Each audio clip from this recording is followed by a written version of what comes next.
of Mind Out, Mind Up. Now, in the last episode, I told you all where I stood on the gender dysphoria issue, or as society likes to call it, transgenderism.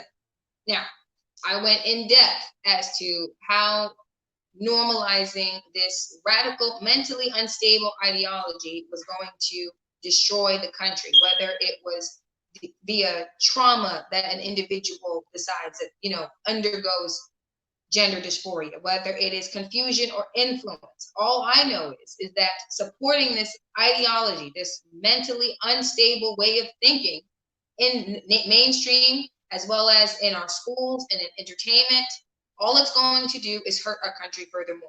Now, I told you that I was going to go in depth as to how that was going to happen in this particular episode. So today I'm going to tell you different, not necessarily different cases. I'm going to bring up one example and the laws that are being used to benefit transgenders, or cuckoo Cachoo people, as I like to call them. Because what we're seeing is society adapting to crazy people, adapting to mentally unstable thinking individuals. And our laws are starting to benefit them. And that is a problem for me. I don't approve, because in changing the law to best adapt crazy people would mean actually changing or removing rights and privileges that of American men and that of American women. I don't approve. As a woman, there are certain privileges and rights that I have that I don't want crazy people to endure, to have. They have no right. They are not sane. They need to be treated first before we start giving privileges to them. When they are more sane, then they'll be able to make better decisions and therefore receive privileges and protections and rights that of men or that of a woman, if you are born as such. But changing laws to help them feel better about themselves, that is not fair. It is not fair, and it is unconstitutional. These people are not operating in their right minds. They are not. But you're allowing them to play in women's sports when they're born men. And you're protecting them with our laws, giving them rights and privileges of women.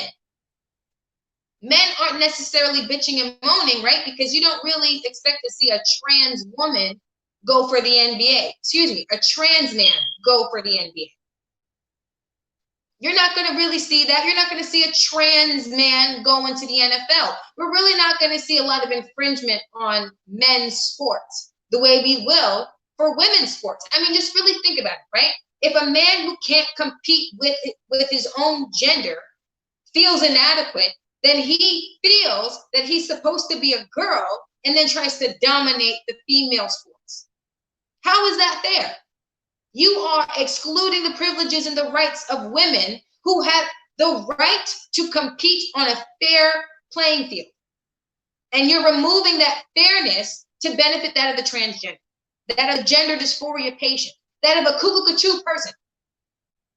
You're completely disregarding our rights and privileges. I would be mad as hell if I was playing basketball with a dude who was once beat down by LeBron James, and then he pops up in the WNBA like Joanna Man and now dunking on all these women. I'd be mad as hell if I were in the WNBA and I'm competing against a man. Because just because he has boobs now, just because he has lashes now, just because he's got hair now, does not change that. He's a man. It does not change anything at all. But we're disregarding the rights of women, disregarding their rights and privileges. There was this case that came up in Connecticut where two Black boys, which is already mind-boggling, because when I first heard this case, I thought the trans girls were white. I'm not even gonna lie. This just seems unreal for Black people in regular society, right? Laverne Cox, all right, but she's elitist. She's Hollywood. It makes sense that it's coming from there. They're all crazy anyway in Hollywood. But regular people in regular society, Black boys, decided that they couldn't compete with their own gender. And so before they enter high school, decide that they're going to be girls so they can compete with the girls in racing, in track racing. right? This is ridiculous. Now, before I go in depth about how I feel about this freaking case, I'm just going to roll a clip so you guys can get an idea. This was in Connecticut, so producer, just run that clip for me.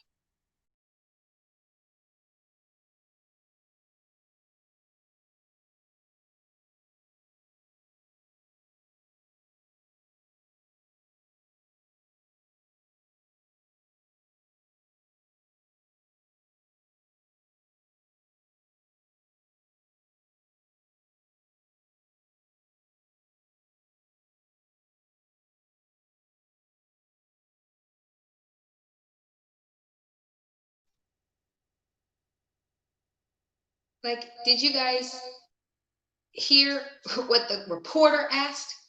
When did you feel like you should compete with girls? You know what that tells me? They felt like they should compete with girls because they sucked racing against other boys. They were bad at racing. They sucked. No one would put them on the team because they weren't fast enough when racing against their own gender. So you put them with the girls' team. You know what made this possible, you guys? Right? There's something called the CIAC trans policy. I just found out about that in this particular case. Now, we're going to pull it up on the screen for you guys so that way you have an idea of what it is. So again, the CIAC trans policy, right? It's rules of eligibility for boys and girls in high school athletics. So the review of the state association policies for trans athletic participation states 14th Amendment Equal Protection Clause, which guarantees equal protection under the law and prohibits discrimination based on arbitrary criteria, including prohibition against inequities rooted in sexual orientation or gender identity. It also states Title IX of the Education Amendments of 1972, which is basically a broad-based anti-gender discrimination law, increasingly being used to provide legal recourse for the LGBTQ students. Now, I know that was a whole mouthful, right? Now, when I first read it, it was okay. I just saw a whole bunch of legal jargon. What does this mean? So what did I have to do? I had to go looking into it. What exactly is Title IX?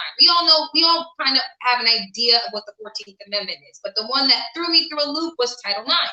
So I went looking into it to find out what exactly it says. Title IX of the Education Amendments Act of 1972. Title IX provides, no person in the United States shall, on the basis of sex, be excluded from participation in, be denied the benefits of, or be subjected to discrimination under any education program or activity receiving federal financial assistance. That's what Title IX is. That's what Title IX is. They are basically eliminating the differences of gender, basically saying that there is no difference. No one can be discriminated based on gender.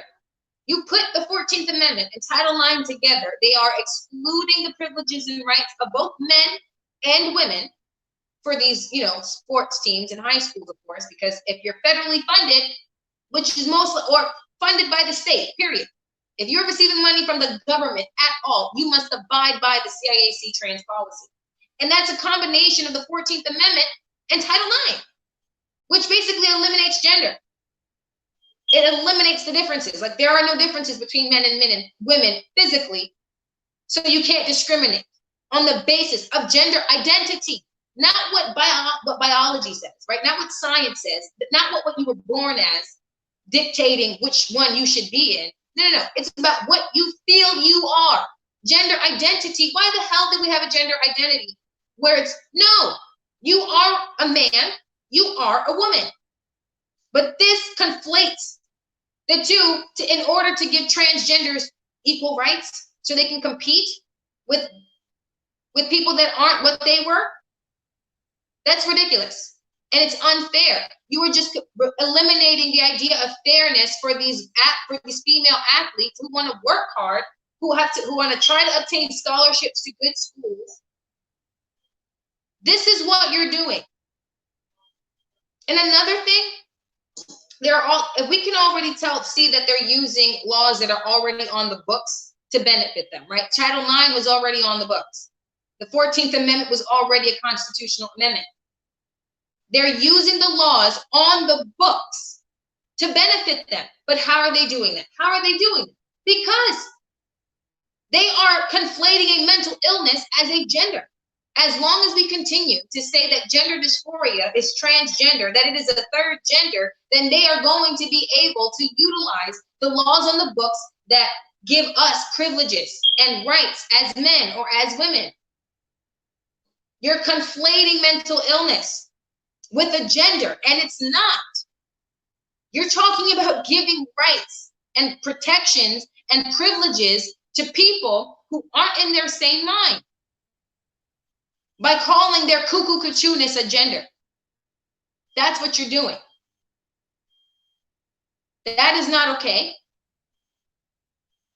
You know, there's another one. There's something called the ERA, which has become a lot more popular now since that BS FX Hulu series that's come out with Kate Blanchett. I'm not even going to plug it in. If you want to watch it, you find it yourself.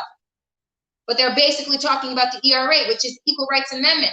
And that is basically a proposed amendment to the Constitution, which is designed to guarantee equal rights for all Americans, regardless of sex, regardless of gender, right? But if we are saying that transgenders are a gender, then that law or constitutional amendment will apply to them. You know what that would mean? That would mean they'll be able to get married, that they'd be able to adopt children. And I don't even care what anyone says. No, transgender people, you're crazy. You're going to abuse the child. You're going to abuse the child. But if our laws are adapting to cuckoo cachoo-ness, you're going to give them rights to adopt? What about the child that I mentioned in my last episode, where I was talking about how they would confuse the child because the trans man gave birth? This is child abuse. The child should be removed from their homes. They should never be allowed to adopt a child because they are not in their sane mind. They are going to mentally abuse that child, which will eventually lead to physical abuse because the child will go out into the world and learn that what they are is wrong, is an abomination, is what they are. And you treat it as such. I don't say treat the trans individual, right, with disdain or with hatred. That's not what I'm saying. You can treat a person with kindness and still point out that they need a shrink. However, we're in a position where right now doctors are accepting this way of thinking just so they can make money. Right? Elective surgery is where the money is at, folks. It's why they're okay with doing abortions, because there's money in it, which is an elective procedure. It's like plastic surgery. You are choosing to spend this money. You are choosing to have the surgery, not because your health demands it, but because you want it. And because there's a profit, a major one, doctors are all for it, which is where the federal government needs to get involved. You need to start declaring this is what it is, gender dysphoria. It is a mental health issue. Because what we're going to see in the next 5 years, right, we're going to see the next diagnostic statistic manual claim that there is no such thing as gender dysphoria, only transgenderism. The DSM-5, these are the things that doctors use, mental health people use, specialists, use to diagnose mentally health people. The DSM-5, the Diagnostic Statistics Manual. When that changes, it will no longer have gender dysphoria with and next to it a diagnosis code. No. And how do I know this? Because I work in an industry where I have to know these diagnosis codes. I need to know what the DSM-5 is. I need to know these things. And what I'm telling you is that mental health professionals are actually saying that it's not a mental illness, that it's regular, that it's something that was chemically wrong with them. You're right, it is a chemical imbalance, but you're supposed to solve it by helping them realize that what they were born is what they are, not try to change them into something else. And when you have people who want to utilize things like the Equal Rights Amendment, Title IX, the 14th Amendment, you're going to have an open season of open season in the courtrooms, because lawyers are going to want to litigate like nobody's business. You know why? Because litigation is a profit as well. This is what's happening. For money, doctors and lawyers, people who are supposed to protect the American public, whether it be the health department, right, or in the courtroom, you are supposed to protect the same individual and provide treatment to those who are not sane. Protect those who have rights and privileges. That's the lawyer's job. You don't go in there and litigate how to take our rights away, take our privileges away, and figure out how to bestow them on people who should not have them. You are making abominations legal. And for those of you who don't know what abomination is anything that goes against God. That's an abomination. They are against God. They are completely antithetical to faith. So any of you liberal Christians out there who buy into that, like I said in my last episode, hogwash, you know it's a lie. Lawyers are representing abominations in court to make money. Doctors are removing the diagnosis altogether so they can make money for elective surgeries. And shrinks are only going to follow the law. So if they say that it's no longer a mental health disorder, shrinks are going to stop saying it, or they can lose their licenses. I've seen a case like that before too. I don't know if it's true. I saw it on Facebook, so you know things may not be clear. But the point of the matter is that is a possibility. That is a possibility that a shrink who chooses to call it as she or he sees it, gender dysphoria, and wanting to prescribe or get the child hormone treatments. If you're a boy, you need testosterone. If you're a girl, you need estrogen. But that shrink can lose their license if they're in a particular state that says, no, they're supposed to be a transgender. They don't have a mental illness. They could lose their license for going against the status quo if their state suggests that they do. This is what we're seeing by normalizing this. It is not fair, period, plain and simple. Those boys, because that's what they are. They're boys. I mean, just look at them. Can we just pull up that clip one more time? All right, I'm sorry, guys. I know I'm breaking the third wall talking to my producer, but you guys gotta look at them. Look at them. They look like boys. They could not compete with their own gender, right? They couldn't compete. Look at them. Look at them. I mean, you guys. I mean, I'm looking at them right now, and I'm just trying to figure out what the hell. They don't even look like girls. And then what the boy said that he decided the summer before I went into high school. Look at this. Look at this. Before he goes, there's a CIAC. It's mentioning the trans policy. These young boys decided before they went into high school that they could not compete with the boys. So they felt that they should compete with the girls. And because they felt that way, the CIAC decided, well, looking at the laws we have already on the books and the transgenders being a gender, we cannot discriminate on the basis of sex if you are a public school. That's what I heard in this whole case. That's what I heard. And it's not because Title IX says anything about trans. It's not that the 14th Amendment says anything about trans. It's not even that the ERA says anything about trans. No, these laws only talk about discrimination on the basis of sex and or gender. But if you say that the transgenders is a third gender, then those laws and rights and privileges that the ERA and all these rights are fighting so hard to obtain will apply to them, equally apply to them. That's hogwash.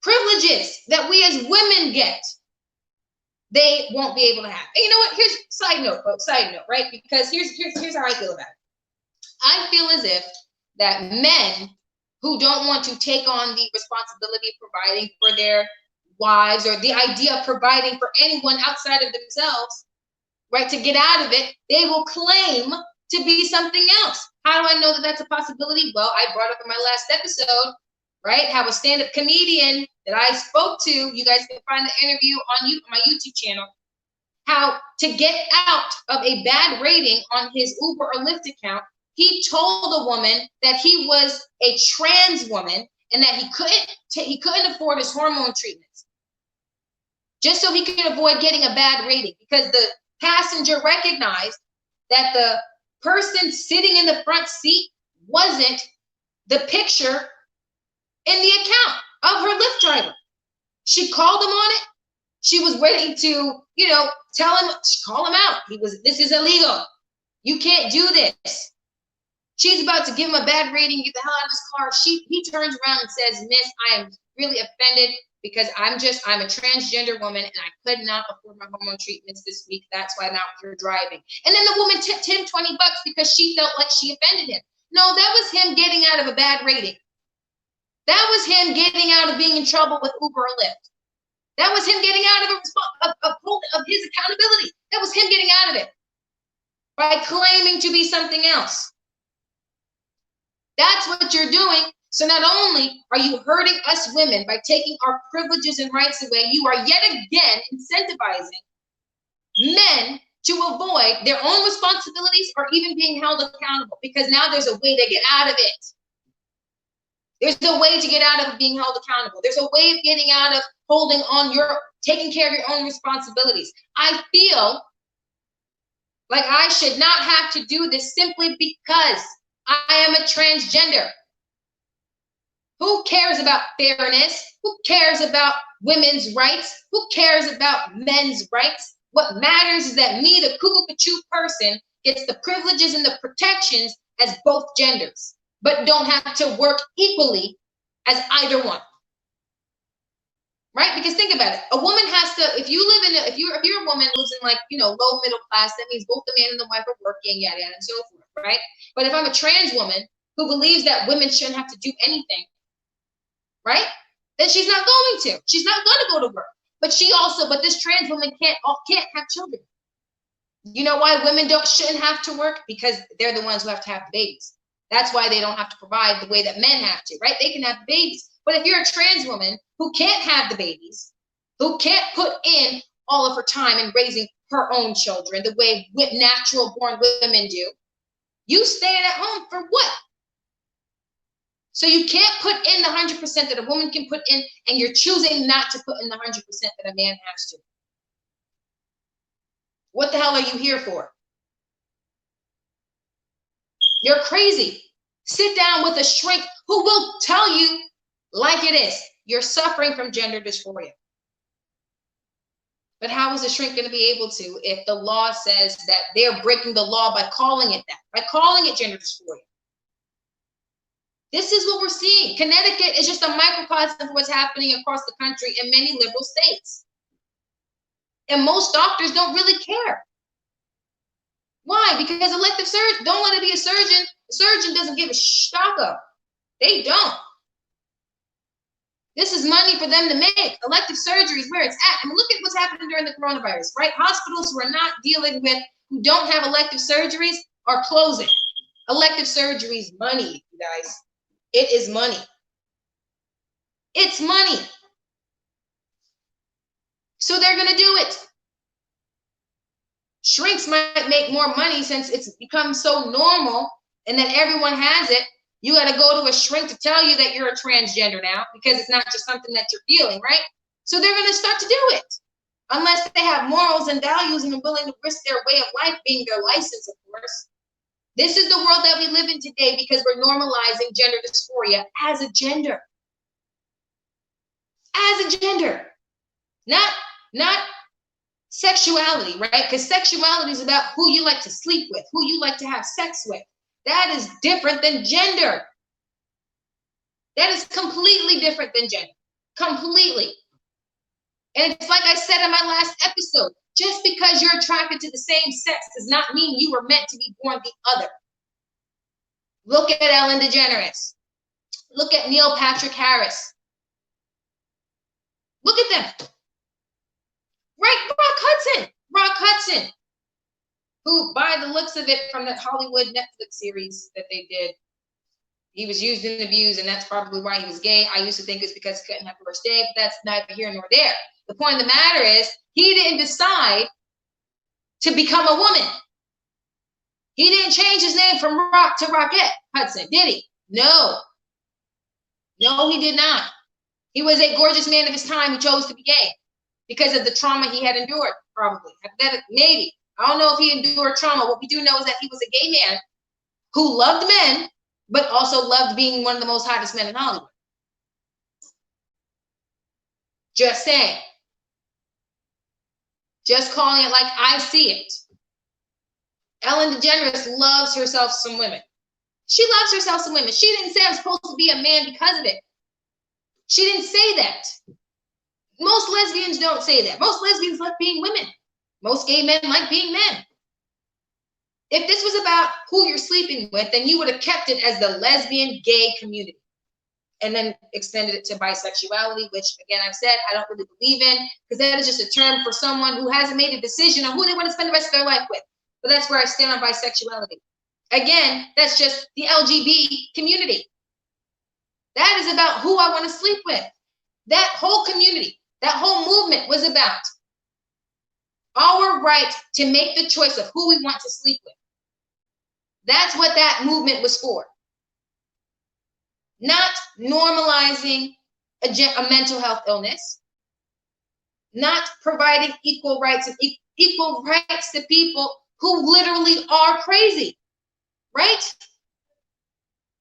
The federal government needs to get involved. And I know how people say, separation of federal and state, but sometimes the federal government has to supersede things, have to oversee it, have to make a judgment call, because the rest of the country simply is not doing it the way we need them to do it. We can debate back and forth about the ERA and, the 14th. We can do all of that. Go back and forth about how we feel about those things. Fine. But what you need to do is stop conflating a mental health illness as a sexuality when it is not, as a gender. Excuse me. Because it is by calling it a gender that we are affecting law. It is by calling it a gender, we are taking away privileges. By calling it that, associating it as a gender. And that is my biggest problem with that. That is my problem. Is that it's not just people are trying to, run. It's not just that men want to run around in a skirt at home. No. They want to come out into society and take and raise children and get married and make decisions that require a sound mind, which clearly you are not. But to make that happen, to make that a possibility, you have to take privileges away from everybody else. And that I'm not okay with. I told you guys that I was going to point out how this was going to affect our society more so than just confusing the children, that this is affecting law by calling it a gender, because gender is a huge thing in the law, people. I mean, I'm not even a lawyer, and I know gender is throughout all the damn law books. It's throughout it. Gender is a significant term, a significant word in our laws, especially in amendments like the ERA, which I take issue with, but for other reasons. If we keep associating gender dysphoria as a gender, we can kiss certain privileges and entitlements away as women and as men. That's what I'm saying about this episode. In this episode, this is an ideology that needs to be pushed back. This is an illness that needs to be properly treated. It is a scenario. This is a situation that we must call it as we see it. Who gives a damn about somebody's feelings? Who gives a damn about triggering someone? We don't care about your feelings. You know why? Because facts don't fuck with them. Excuse my language. I went off about how the laws are being affected, and now you have an idea as to how they could continue to be affected if we continue to conflate the two. Next episode, I'm going to go off on some people who I feel played a huge role in socially and making this so the norm in our society. I'm going off, and there's a couple of people. I'm only going to mention one name, Dwayne freaking Wade. That's one. And I'm going off on him in the next episode. Y'all can be prepared for that one, because I'm over it. I'm not losing another freaking privilege to a crazy person. That's just how I feel about it. And you should feel that way too, as a man, as a woman, who gives a crap if you're gay, who gives a crap if you're a lesbian, who gives a crap if you're straight. The point of the matter is, as a man, you have rights and privileges. As women, we have rights and privileges. And I don't want another transgender to say that they deserve my privileges because what? They're a gender? No, you're not. You're crazy. You are crazy. You are Cachoo. Plain and simple. My name is Asia Branch. I am your host of Mind Out, Mind Up. I will see you guys in the next episode where I'm going off on Hollywood. I will see y'all another time. But stay tuned.